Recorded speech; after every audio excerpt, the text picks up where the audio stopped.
Hello students, मैं विकास कुमार विकास online study channel में आपका स्वागत करता हूं। आज हम लोग बात करने वाले हैं समीकरण जिसे इंग्लिश में इक्वेशन कहा जाता है। इसके सीखने से पहले हम लोग सीखेंगे दो वर्ड है, एक है चर और दूसरा है अचर। चर को इंग्लिश में वेरिएबल कहते हैं और अचर को इंग्लिश में इनवेरिएबल या कांस्टेंट कहते हैं। तो सबसे पहले हम आपको समझाते हैं कि चर वैसी राशि है जिसका मान बदल सकता है और अचर वैसी राशि है जिसका मान बदल नहीं सकता है। तो जैसा कि आप देख रहे हैं कि ABCD का जो भी अक्षर है A से लेकर Z तक ये चर कहलाता है। और यहाँ जो देख रहे हैं आप कि अंक जैसे 1 2 3 यानी इनफाइनाइट तक जो आपकी गिनती होती है अनंत तक, उसे अचर कहते हैं। तो याद रखिएगा कि चर अक्षर है और अचर गिनती है। चर में ABCD का अक्षर आता है A से Z तक और अचर में गिनती आती है 1 से लेकर इनफाइनाइट तक। तो याद रखने का तरीका, यदि कन्फ्यूजन होगा तो च से चर हो जाएगा और च से चलना, चलते हैं तो मान बदलता है, चलने पे मान बदलेगा। अ से है अचर और याद रखिएगा अस्थिर। इसमें देख रहे हैं कि अस्थिर बोल रहे हैं, अस्थिर। तो अ से अस्थिर हो रहा, अस्थिर रहिएगा तो मान नहीं बदलेगा, नहीं बदलता है। तो याद रखने का ये तरीका है। चलिए अब हम आते हैं इक्वेशन जो है उसके डिफिनीशन पे कि समीकरण किसे कहते हैं। तो समीकरण को डिफिनीशन से पहले हम आपको समझाना चाहते हैं कि जैसा कि आप यहाँ लिखा देख रहे हैं कि x + 5 = 10। तो बीच में जो देख रहे हैं बराबर है, बराबर की साइड बाएं तरफ भी कुछ लिखा हुआ है और दाएं तरफ भी कुछ लिखा हुआ है। तो बाएं तरफ और दाएं तरफ जो लिखी होती है उसे व्यंजक कहते हैं। तो यहाँ पे देख रहे हैं कि इक्वेशन में दोनों साइड व्यंजक आता है, लेफ्ट साइड भी राइट साइड भी। तो जैसा कि अब डिफिनीशन पे चलते हैं, यहाँ लिखा गया कि वैसा गणितीय कथन जिसमें दो व्यंजकों के बीच बराबर का चिन्ह होता है और इसमें एक या अधिक चर हो, समीकरण कहलाता है। जैसा कि आप देख रहे हैं इसमें x + y = 10 में चर x आया है।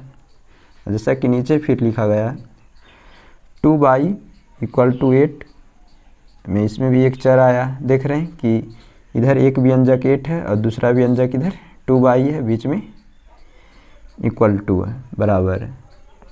तो इतना आपको अच्छी तरह से समझ में आ गया होगा। अब हम लोग बात करेंगे कि समीकरण को हल कैसे करते हैं। बेसिक समीकरण को, छोटे छोटे समीकरण को हम किस प्रकार हल करते हैं। तो चलिए अब हम लोग सीखते हैं कि हल किस प्रकार करेंगे। अब हम लोग बात करेंगे method to solve basic equation, यानी कि समीकरण को हल करने की जो बेसिक तरीका है, छोटे छोटे इक्वेशन को हम लोग किस तरीके से हल करते हैं उसको बात करेंगे। तो हल करने के लिए जैसा कि आप देख रहे हैं यहाँ पे कि बहुत सारे इक्वेशन लिखा गया है जो कि आप बोर्ड पे देख रहे हैं। तो इसको हल करने से पहले हम आपको बताना चाहते हैं कि जैसे आपको याद रखना है कि प्लस का अपोजिट क्या होगा, माइनस, और गुना का अपोजिट भागा। तो बस इस छोटी सी बात को याद रखिएगा कि प्लस का उल्टा माइनस, माइनस का उल्टा प्लस, गुना का उल्टा भागा और भागा का उल्टा गुना। और इस छोटी सी बात को यदि आप याद रखते हैं तो आप इक्वेशन को हल कर सकते हैं। तो चलिए अब हम लोग एक एक करके हल करके देखते हैं। जैसा कि आप यहाँ देख रहे हैं कि x + 5 = 3। तो यहाँ से हमें x का मान यदि निकालना है, x का मान निकालेंगे तो किस तरीके से निकालेंगे, x = 3। अब देख रहे हैं कि इधर 5 के आगे प्लस, तो प्लस है तो अपोजिट साइड जाएगा तो साइन अपोजिट हो जाएगा, यानी चिन्ह बदल जाएगा। जैसा कि आप पढ़े थे यहाँ प्लस का उल्टा माइनस। तो जैसा कि आंसर आ रहा है 3 - 5 = -2। चलिए अब हम लोग बात करेंगे नेक्स्ट क्वेश्चन का। नेक्स्ट क्वेश्चन है x - 2 = 3। तो जैसा कि यहाँ भी वही करना है कि पहले 3 यहाँ था, 3 लिख दिए, फिर -2 को उस साइड लेके जाना है राइट साइड। तो राइट साइड जाएगा तो इसका चिन्ह बदल जाएगा, चिन्ह बदलेगा यानी -2 के आगे तो यहाँ प्लस हो जाएगा, यानी आपका आंसर हो जाएगा 3 + 2 = 5। चलिए अब हम लोग चलते हैं थर्ड क्वेश्चन पे, और थर्ड क्वेश्चन है हमारा कि 2x / 3 = 4। तो इसमें सबसे पहले यहाँ पे थोड़ा सा आपको लग रहा होगा कि चिन्ह नहीं दिख रहा, तो 2x के बीच में यदि 2x है, 2x यहाँ बीच में कुछ नहीं दिख रहा तो यहाँ पे गुना है, बीच में गुना है। और बटा तो आप देख ही रहे हैं कि बटा का मतलब हो जाता है भाग, बटा का मतलब भाग, बटा का मतलब भाग हो जाएगा। तो सबसे पहले आप किसको हल करिएगा, तो सबसे पहले इस 3 को उधर लेके जाइएगा, तो हो जाएगा 2x = 4 × 3।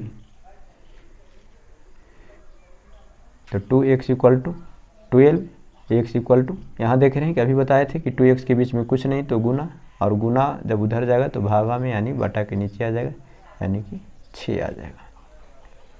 एक बात और याद रखिएगा कि जो भी इक्वेशन बना अभी तक इसमें थोड़ा सा मिस्टेक है। मिस्टेक क्या है कि आप याद रखिएगा कि एरो का निशान ज़रूर लगाइएगा, एरो के निशान छूटा तो गलती की चांस हो सकता है। चलिए ठीक, अब हम लोग बात करेंगे, नेक्स्ट सवाल है 2x = 6। तो इसमें भी 2x के बीच में कुछ नहीं जना रहा तो यहाँ पे गुना का साइन है, और गुना का साइन है तो उधर जाएगा तो गुना का अपोजिट डिवाइड, यानी बटे में आ जाएगा, बटे में आ जाएगा, कट जाएगा 3। अब हम लोग चलते हैं 4 नंबर सवाल पे। 4 नंबर सवाल है x / 4 = 5।